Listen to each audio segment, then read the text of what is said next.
Di balik sakit mendadak tersebut, ada sebuah hal yang tidak bisa dipungkiri oleh Pak Kasman. Kalau perewangannya atau istri gaibnya Pak Kasman menginginkan dua nyawa sekaligus, yang tak lain istri keduanya dan anak yang kala itu ada di dalam perut istrinya Pak Kasman. Makan banyak sesuatu yang dihasilkan dari pesugihan yang tak lain dari Pak Kasman, membuat istri ketiganya Pak Kasman pun akhirnya tumbang juga. Dia meninggal. Dan apa yang terjadi dengan usahanya Pak Kasman setelah dia menumbalkan istri ketiganya? Hasilnya semakin gila-gilaan. Karyawannya sampai ratusan, omsetnya sampai jutaan, ratusan juta. Itu dengan mudah didapatkan oleh Pak Kasman. Teror dari tumbal-tumbalnya, dari istri pertamanya, istri keduanya yang meninggal di saat hendak melahirkan di usia 7 bulan dan sampai tumbal ketiga dan keempat. Ini membuat Pak Kasman semakin seperti orang gila.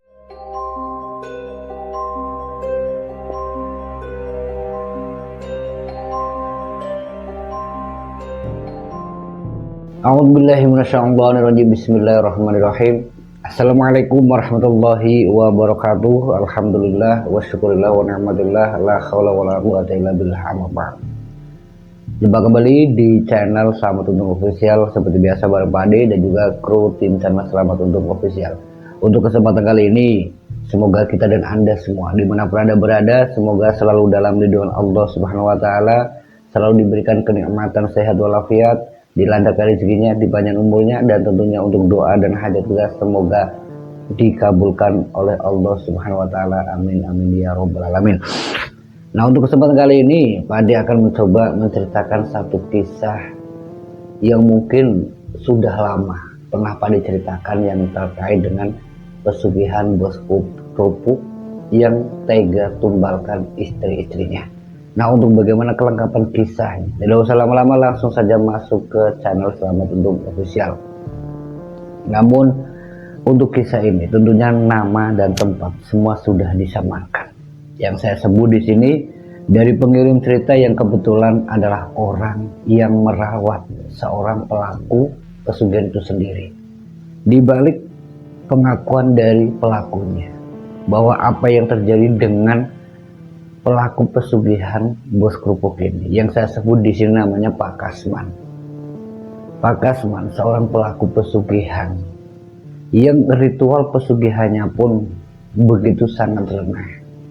Karena dari apa yang diceritakan oleh si perawat atau orang yang memang menjaga Pak Kasman sampai akhir hayatnya, saya sebut di sini namanya Pak Harto. Ketika beliau menceritakan kisah tentang Pak Kasman, Pak Kasman ini dalam keadaan yang sangat kritis ya. Sudah lebih dari 6 tahun lamanya dia hidup sendiri tanpa siapapun. Bagaimana bisa seorang Pak Kasman yang seorang bos kerupuk yang punya segalanya itu bisa sampai hidup dalam keterasingan, bahkan hidup dalam, maaf bahasa itu, penyakit yang tidak wajar. Penyakit yang dialami oleh Pak Kasman, yang pertama itu penyakit fisik, tubuhnya itu dipenuhi dengan koreng. Yang kedua, penyakit kelamin, yang ternyata dari sinilah kehancuran yang tentunya merenggut biaya yang tidak sedikit, bahkan sampai meludeskan semua harta benda dari pelaku pesugihan itu sendiri.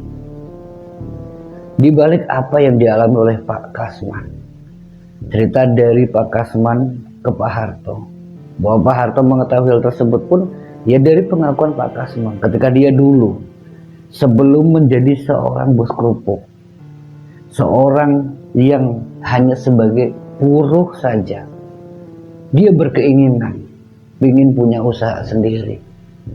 Di usianya yang dulu masih muda, sekitar usia 27 tahun, dia belum punya istri, masih lajang.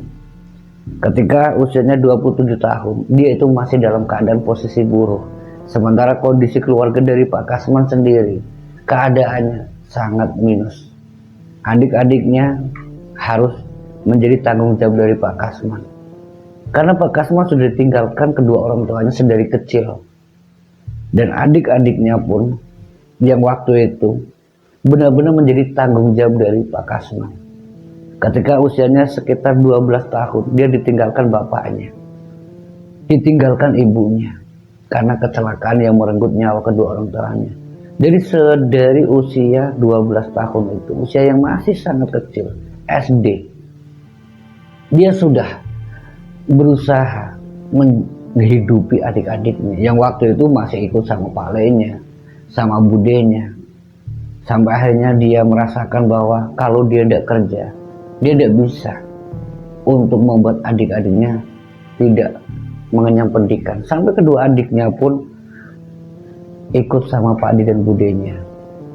Dan Pak Kasman lebih memilih untuk mandiri. Setelah beberapa tahun dia lewati, usia sampai sekitar 17 tahun dia sudah ikut kerja sampai di luar Jawa, kerja proyek dan sebagainya. Sampai di usia sekitar 22 tahun dia mengerti bahwa dunia usaha, dunia yang begitu keras, dunia yang begitu sangat penuh dengan tenaga. Dia ingin merasakan bahwa kehidupan orang yang kaya itu seperti apa. Nafsu duniawi sudah muncul di usia 22 tahun. Dia ikut di salah satu pengusaha kerupuk yang kebetulan tetangganya. Dia kerja di situ, menggeluti usahanya, menggeluti apa yang dia ingin ketahui. Sampai 5 tahun lamanya dia sudah bisa, sudah mampu. Disitulah awal mulanya seorang Pak Kasman ingin punya usaha sendiri. Namun dia sadar, dia tidak punya siapa-siapa. Dia tidak punya orang yang dijadikan sandaran. Dia tidak bisa berdiri sendiri. Sampai akhirnya ketika di usia 27 tahun dia menikah. Dia menikah seorang istri, seorang perempuan yang secara keinginan dari Pak Kasman pun itu bukan istri yang dia dambakan. Karena keadaan yang waktu itu membuat Pak Kasman harus menerima seorang wanita yang dijodohkan dari orang tua atau mertua dari Pak Kasman. Dia terima, yang intinya tanpa mahar, dijodohkan oleh Pak Kasman. Setelah Pak Kasman dijodohkan, dia sempat mendapatkan modal. Dia dapatkan modal sedikit, dia gunakan untuk usaha, untuk buat kerupuk sendiri, dia jual sendiri. Namun apa yang terjadi sama Pak Kasman? Setelah menikah, ujian pernikahan pun tidak bisa dia elakkan. Lebih dari 2 tahun, di usia 29 tahun dia sudah dikaruniai anak perempuan. Ketika dia harus memenuhi tanggung jawab seorang istrinya, tanggung jawab keluarganya, menafkahi anaknya juga. Usahanya ini belum stabil, apalagi pas kalau musim hujan, benar-benar membuat dia tidak bisa bergerak, tidak bisa berbuat apa-apa kecuali terima nasib dan keadaan. Setelah 2 tahun dia menjadi seorang kepala keluarga, keinginan untuk menjadi orang sukses, orang kaya raya, benar-benar menggebu-gebu. Sampai dia pun akhirnya membuat sebuah pilihan yang tak lain jalan pintas. Di usia 29 tahun, dia pergi ke satu tempat yang awalnya ini memang dia ingin sababiyah, ingin agar usahanya itu diberikan kelancaran, agar usahanya itu bisa laku dan laris. Tapi kecenderungan tersebut yang tentunya dia bergantung pada si dukun, yang tiap 1 bulan sekali dia harus setor, yang membuat dirinya harus berpikir 2 kali 3 kali ketika dia mendapatkan hasil lebih, dia gunakan untuk setor ke dukun. Karena kalau tidak dicas atau tidak ngasih mahar lagi ke dukun tersebut, usahanya tidak laku.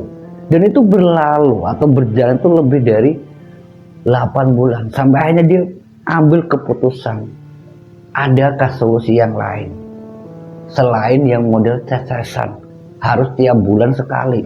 Akhirnya ketemu dengan salah satu orang yang bisa mengantarkan Pak Kasman untuk mendapatkan hasil yang lebih, yang tak lain jalan ritual pesugihan. Setelah apa yang dilakukan oleh Pak Kasman, dia dapatkan ritual pesugihan tersebut, yang ternyata di balik ritual itu dia harus menikah dengan sosok gaib. Dari hasil pernikahan dengan sosok gaib tersebut pun ternyata menjadi dampak awal, menjadi kesuksesan awal juga untuk Pak Kasman dan keluarganya, yaitu istri dan putrinya. Setelah Pak Kasman sudah melakukan ritual tersebut, dia sudah mulai merasakan hasil yang luar biasa. Dalam waktu yang sangat singkat, tidak butuh lama, kurang dari setengah tahun, usaha kerupuknya begitu melejit, sampai dia bisa punya karyawan, dan bahkan dia bisa mulai menabung yang tak lain membeli rumah. Membeli sebuah rumah yang sudah jadi, dan itu tidak sedikit, harganya ratusan juta. Namun apa yang didapat oleh Pak Kasman setelah dia setengah tahun sukses tersebut, dia harus merasakan bagaimana istrinya ini harus menjadi korban pertama dari pernikahan gaib yang tak lain perewangannya atau pesugihannya. Karena dari apa yang diceritakan oleh Pak Kasman sendiri ke Pak Harto yang waktu itu, bahwa keinginan dari perewangannya atau pesugihannya itu sosok gaib perempuan yang tidak ingin diselengkrihi, tapi dia juga menginginkan tumbal yang setiap tahun harus diserahkan. Dan apa yang dilakukan oleh Pak Kasman ketika dia sudah sukses, ditinggalkan istrinya, dia tinggal dengan putrinya ini, kesuksesan yang membuat dia di usia yang masih muda, 30 tahunan itu, dia dengan mudah mendapatkan jodoh baru. Wanita yang dia idamkan, wanita yang dia incar sedari dulu, akhirnya jatuh di pelukan Pak Kasman. Dia mendapatkan istri yang sangat dia dambakan, kasih sayangnya dia curahkan semua, sampai apapun yang diinginkan dibelikan, dari mobil, apapun, bahkan usaha pun diberikan modal oleh Pak Kasman. Namun apa yang terjadi dengan wanita tersebut atau istri kedua dari Pak Kasman? Kecemburuan dari perewangannya, dari hasil pernikahan gaib tersebut pun tidak bisa dielakkan oleh Pak Kasman. Semenjak ditinggalkan istri pertamanya, dia sempat menduda lebih dari 3 bulan. Setelah 100 hari dia nikah kembali, dia dapatkan istri yang dia idamkan itu, dia berjalan seperti biasa. Namun belum genap 1 tahun, ketika istri keduanya sedang mengandung, berharap bahwa akan ada kelahiran dari dirinya dan istri yang dia dambakan, yang diidolakan, akan menjadi buah hati yang benar-benar diharapkan, ternyata menjadi duka lara bagi seorang Pak Kasman ketika di kehamilannya, yang waktu itu usia kehamilannya sekitar 7 bulan, dilarikan ke rumah sakit sampai membuat istrinya kejang-kejang, yang ternyata di balik kejangnya tersebut, di balik sakit mendadak tersebut, ada sebuah hal yang tidak bisa dipungkiri oleh Pak Kasman. Kalau perewangannya atau istri gaibnya Pak Kasman menginginkan 2 nyawa sekaligus, yang tak lain istri keduanya dan anak yang kala itu ada di dalam perut istrinya Pak Kasman. Setelah istrinya Pak Kasman yang kedua ini di 1 bulan lebih itu dirawat di rumah sakit lebih dari 3 hari, dia tidak tertolong. Ketika hendak, maaf bahasa itu, diprematurkan atau dipaksa dilahirkan, justru menjadi fatal.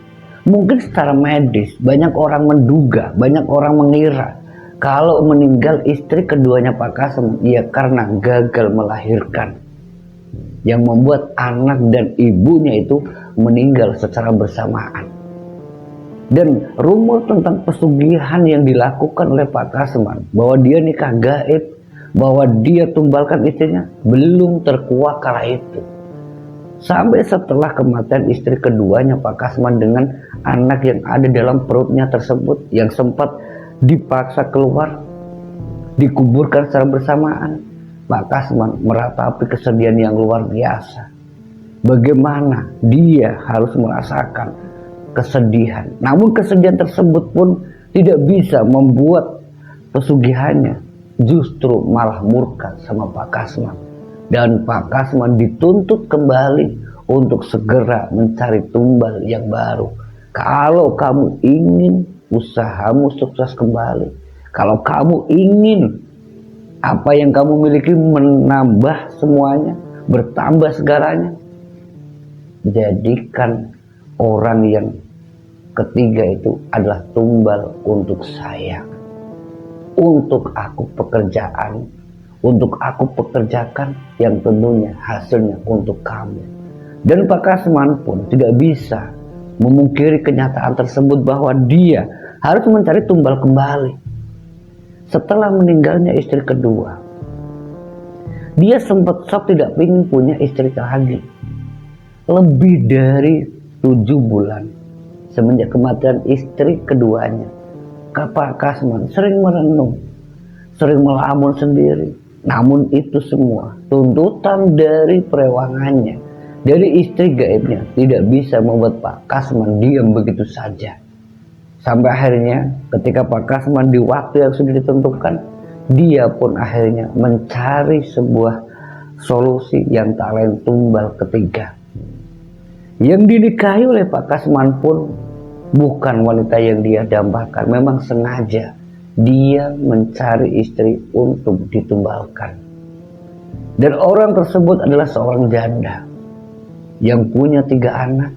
Yang kala itu Pak Kasman ketika nikah dengan wanita tersebut yang sudah punya 3 anak ini, memang Pak Kasman memberikan semua yang dibutuhkan, dari materi seperti rumah, mobil, usaha, semua diberikan ke wanita tersebut, yaitu istri ketiganya Pak Kasman, sebagai mahar, sebagai rasa tanggung jawab seorang lelaki, seorang suami, yang membuat tetangga-tetangga sekitar merasakan kebaikan dari Pak Kasman.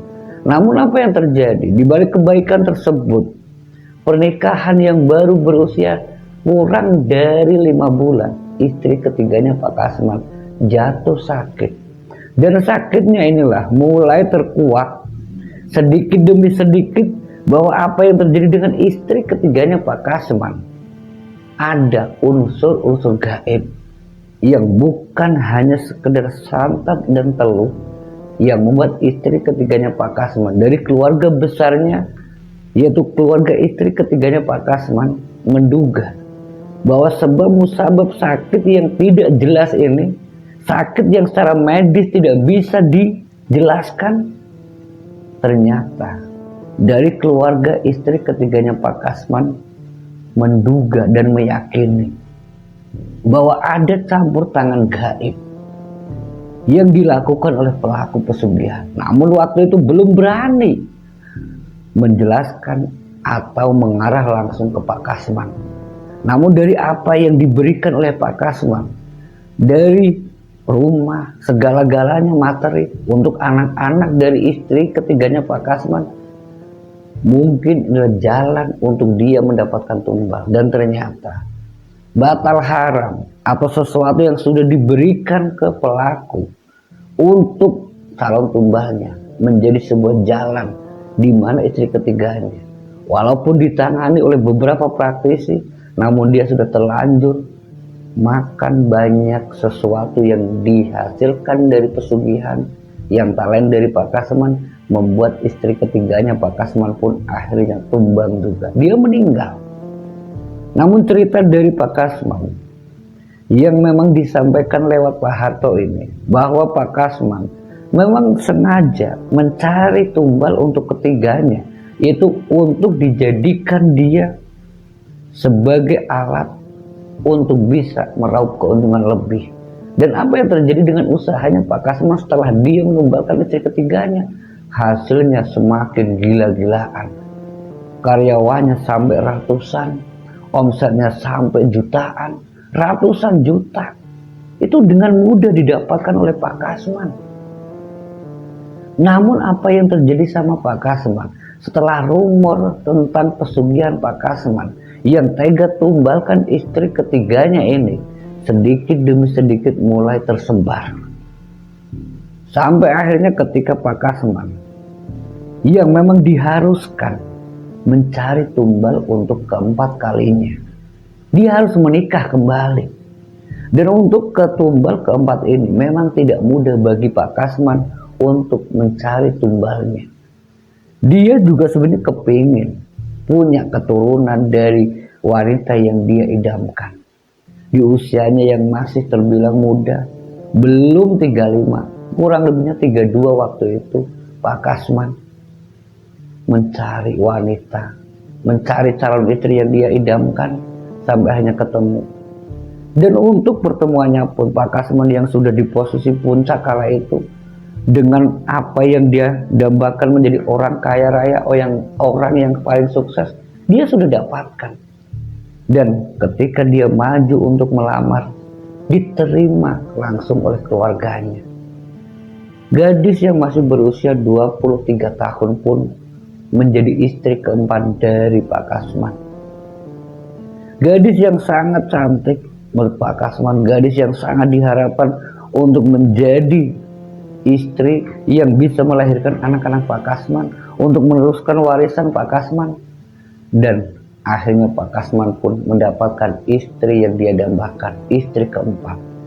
Dan pengalaman tentang istri keduanya Pak Kasman itu sempat terngiang kembali, bahwa dulu dia pernah mengalami kejadian yang tidak diinginkan, meninggal dengan anaknya. Dan cara Pak Kasman kala itu untuk menjaga istri keempatnya, Pak Kasman, dia berusaha sebagaimana mestinya agar dia bisa punya anak dari istri keempatnya. Namun yang terjadi ketika rumor tentang pesugihan tumbal istri, seorang bos kerupuk yang namanya Pak Kasman memang tidak bisa dielakkan begitu saja. Keluarga dari istri keempatnya Pak Kasman mulai curiga dengan perilakunya Pak Kasman yang sering ritual, yang memang ada kamar khusus, yang diceritakan oleh istrinya langsung ke keluarganya bahwa suaminya memang punya kegiatan yang tidak bisa aku ganggu, yang ternyata rumor tentang pesugihan kawin milik Pak Kasman diketahui oleh istri keempatnya. Sebuah kamar khusus, kamar ritual yang memang hanya dimasuki oleh Pak Kasman pun tidak bisa dia tutupi oleh istri keempatnya.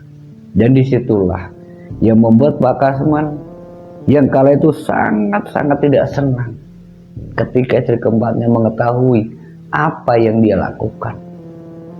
Rasa cintanya dia, rasa sayangnya Pak Kasman benar-benar campur aduk kala terjadi sebuah perselisihan bahwa istri gaibnya menginginkan istri keempatnya Pak Kasman dijadikan tumbal untuk kesekian kalinya. Dan Pak Kasman yang kali itu juga sudah diketahui oleh istri keempatnya, di mana istri keempatnya juga sudah menceritakan semua ke keluarganya, yang membuat rumor tentang pesugihan kawin Pak Kasman semakin melebar.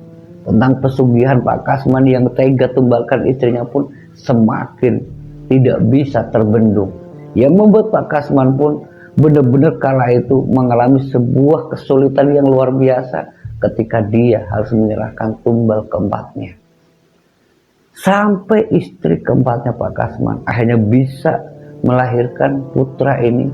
Jadi Pak Kasman itu punya dua anak, perempuan itu yang pertama dari istri pertamanya, sama anak laki-laki dari istri keempatnya. Namun di mana mereka? Ternyata dari apa yang sudah didapatkan oleh Pak Kasman, bahwa dia sudah punya putri dan putra, sementara ibu-ibu mereka atau istri pertama dan istri keempatnya Pak Kasman tidak bisa dia pungkiri bahwa tumbal istri adalah sebuah jalan yang memang diinginkan oleh pesugihan atau perewangan dari Pak Kasman, yaitu sosok wanita gaib, sosok istri gaib yang memang menginginkan agar Pak Kasman selalu menumbalkan istri-istrinya. Setelah tumbal keempat tersebut, Pak Kasman benar-benar sudah tidak bisa berbuat apa-apa lagi. Dia sudah tercemar, bahasanya tercemar itu dia sudah diketahui oleh khalayak umum bahwa dia tega tumbalkan istri-istrinya demi menumpuk harta benda. Sampai hanya ketika dia harus menyerahkan untuk kesekian kalinya, itu kelima kalinya, yang ditumbalkan pun bukan orang yang jauh, bukan orang yang seperti keluarga lain, menantunya, maaf bahasa menantu, bukan seperti budenya atau kakak kandungnya, bukan, tapi yang ditumbalkan oleh Pak Kasman, yang diinginkan oleh istri gaibnya adalah anak-anaknya. Dan Pak Kasman tidak bisa mengelak, tidak bisa menolak apapun sudah dilakukan oleh Pak Kasman tentang bagaimana dia berusaha agar putri dan putranya selamat.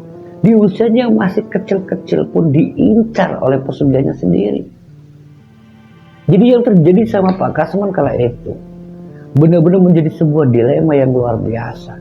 Harta yang begitu menumpuk tapi tiada guna, yang membuat Pak Kasman pun harus kehilangan satu persatu anak-anaknya. Putrinya pun harus merasakan kekejaman orang tuanya sendiri, bahwa Pak Kasman melihat sendiri, menyaksikan sendiri bagaimana putrinya meninggal. Walaupun sudah didatangkan ratusan dukun untuk mencegah pesugihannya itu, menginginkan tumbal atau menginginkan anak kandungnya Pak Kasman, namun pada kenyataannya kelengahan yang membuat Pak Kasman harus kehilangan putrinya ini. Dan yang terjadi sama Pak Kasman, semenjak kematian anak pertamanya, Pak Kasman pun semakin terpuruk. Dia sudah tidak lagi ritual, dia sudah tidak lagi yang namanya nikah gaib, yang membuat Pak Kasman harus merasakan murkanya perewangannya sendiri. Usahanya mulai berbeda, karyawannya pun mulai undur diri. Ada beberapa pekerja yang memang tidak ingin kerja lagi di tempatnya Pak Kasman, sampai Pak Kasman pun yang sudah dicap sebagai pesugihan tumbal istri pun yang membuat Pak Kasman semakin terasingkan. Namun tidak berhenti di situ saja, bahwa Pak Kasman harus mengalami teror gaib yang lain, di mana almarhum istrinya ini menampakkan diri yang membuat Pak Kasman semakin tersiksa lahir dan batinnya. Ketika keinginan dari pesugihannya, perewangannya menginginkan untuk tumbal berikutnya, di mana anak kandung dari istri keempatnya pun tidak bisa dia tolong, Pak Kasman harus merasakan kehilangan yang kesekian kalinya, yang membuat Pak Kasman semakin membenci, semakin tidak terima kalau dirinya punya segalanya dengan materi, tapi dia tidak punya kebahagiaan secara hati dan nurani. Dan disinilah awal mula kehancuran dari Pak Kasman, yang membuat Pak Kasman sudah tidak lagi ritual, tidak memperdulikan harta bendanya, di mana sedikit demi sedikit penyakit yang diidap oleh Pak Kasman pun mulai menjalar. Dia sudah jarang mandi, seperti nyaris kayak orang gila. Namun bukan itu saja, di balik penyakit sekujur tubuhnya pun muncul penyakit yang lain, di mana penyakit kelamin yang dimiliki oleh Pak Kasman, yang membuat Pak Kasman dengan sisa-sisa harta bendanya yang masih begitu banyak, dia berusaha untuk berobat, yang dimana disitulah perkenalan seorang Pak Harto dengan Pak Kasman. Ketika mengetahui Pak Kasman punya penyakit di sekujur tubuh, penyakit koreng dan juga penyakit kelamin yang kala itu dirawat oleh Pak Harto. Dan semenjak perkenalan tersebutlah dimana Pak Harto dengan Pak Kasman, yang memang kondisi Pak Kasman saat itu sudah tidak punya siapa-siapa, karena seluruh keluarganya sudah mengasingkan Pak Kasman, apalagi dengan kondisinya Pak Kasman yang sekujur tubuhnya ini penuh dengan koreng, yang sudah dianggap gila oleh warga sekitar, di mana hanya Pak Harto yang mau merawat dan bertemu dengan Pak Kasman. Semenjak pertemuan tersebut, Pak Kasman yang ternyata bukan hanya sekedar penyakit kulit di bagian luar saja, ternyata punya penyakit kelamin, di mana disitulah Pak Harto yang akhirnya membawa Pak Kasman sering berobat ke rumah sakit dengan sisa-sisa harta benda yang dimiliki oleh Pak Kasman, di mana ternyata tanah-tanah yang pernah dibelinya pun masih banyak sertifikat yang dimiliki oleh Pak Kasman. Dari apa yang dilakukan oleh Pak Harto, dia mulai jual satu persatu untuk pengobatan Pak Kasman. Yang itu dilakukan bukan hanya sekali dua kali atau puluhan kali, tapi ratusan kali dalam kurun waktu yang hampir kurang lebihnya itu 6 tahun. Dari apa yang dilakukan oleh Pak Harto, merawat seorang yang diasingkan di sekujur tubuh penuh dengan koreng, dengan penyakit kelamin yang tidak kunjung sembuh dan bahkan tidak pernah sembuh. Dan ternyata di balik itu semua, Pak Harto mendapatkan sebuah kisah hidup seorang Pak Kasman yang begitu kelam, yang begitu mengerikan, di mana hampir kurun waktu 5-6 tahun di mana Pak Harto mengenal Pak Kasman, teror dari tumbal-tumbalnya, dari istri pertamanya, istri keduanya yang meninggal di saat hendak melahirkan di usia 7 bulan dan sampai tumbal ketiga dan keempat. Ini membuat Pak Kasman semakin seperti orang gila. Dia sering ketakutan sendiri, dia sering menangis sendiri, dia seperti orang yang ingin bunuh diri. Namun Pak Harto yang kala itu memang merawat Pak Kasman dengan keikhlasannya agar Pak Kasman bisa kembali ke jalan yang benar. Banyak usaha yang sudah dilakukan oleh Pak Harto untuk Pak Kasman, dengan mengajak tetangga sekitar untuk menjenguk Pak Kasman, untuk komunikasi. Namun warga yang sudah terlanjur membenci Pak Kasman enggan untuk mendoakan, enggan untuk menjenguk. Dan ini yang membuat Pak Kasman semakin terasingkan. Dan dia tinggal pun ya di sebuah bilik yang memang tanah yang dimiliki oleh Pak Kasman sendiri, bukan rumah, sebuah tempat yang sebenarnya tidak layak untuk dihuni. Namun disitulah titik akhir dari kehancuran Pak Kasman, di mana semua harta bendanya sudah tidak dimiliki oleh Pak Kasman.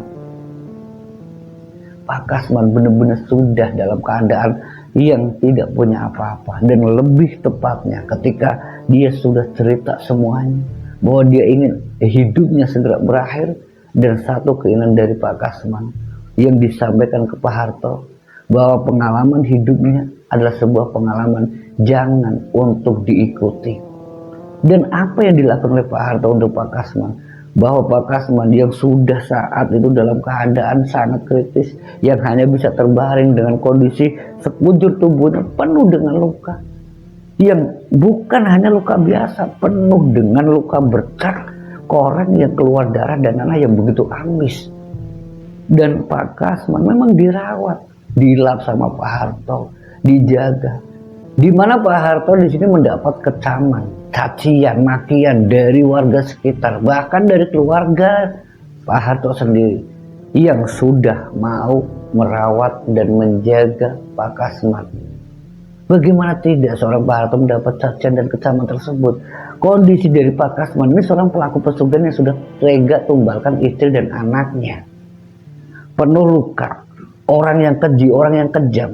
Dan Pak Harto tetap ikhlas melakukan apa yang memang tidak dilakukan oleh orang lain. Dia tidak peduli omongan keluarganya, dia tidak peduli omongan warga sekitar, karena usaha dari Pak Harto untuk Pak Kasman agar Pak Kasman bisa kembali ke jalan yang benar, di mana Pak Kasman di menjelang akhir hayat seorang Pak Kasman yang sudah dibantu oleh Pak Harto, yang terus dilantunkan ayat-ayat suci Al-Quran yang tujuan utamanya agar pengaruh-pengaruh sesat yang dialami dan dilakukan oleh Pak Kasman mulai muda, dan Pak Kasman yang diajari oleh Pak Harto untuk beribadah dalam keadaan berbaring, yang waktu itu untuk mendekatkan diri ke hadirat Sang Pencipta. Dengan apa yang dilakukan oleh Pak Harto untuk Pak Kasman, mencoba untuk bersahadat, mencoba untuk menjadi seorang muslim sejati dengan keimanan dan keyakinan bahwa kehidupan dan kematian adalah milik Sang Pencipta. Dengan taubatan nasuhahnya, dengan ibadahnya, Pak Kasman mulai melakukan ibadah walaupun dalam keadaan terbaring. Dia lakukan tayamum, dan disitulah Pak Harto mendapatkan sebuah pencerahan. Orang yang sakit, orang yang sekarat pun ingat akan siapa penciptanya. Di mana Pak Harto merasakan kebahagiaan yang luar biasa ketika mampu untuk membuat seorang Pak Kasman kembali ke jalan yang benar, sampai di titik akhir di mana Pak Kasman harus meninggal dalam keadaan ketika dia sedang beribadah, yaitu sedang sholat. Memang dia pelaku pesugihan, Tapi dia juga harus merasakan azab karma yang bertahun-tahun. Dan mungkin itulah cara Tuhan untuk membersihkan dosa-dosanya di dunia. Dan dia mendapatkan sebuah ilham, sebuah keberkahan untuk kembali ke jalan yang benar lewat Pak Harto. Dan itulah kisah dari Pak Kasmani yang diceritakan oleh Pak Harto. Dan semoga dari kisah ini kita bisa ambil hikmah dan pelajarannya. Dan sekian dulu kisah dari Pak Adi. Wassalamualaikum warahmatullahi wabarakatuh.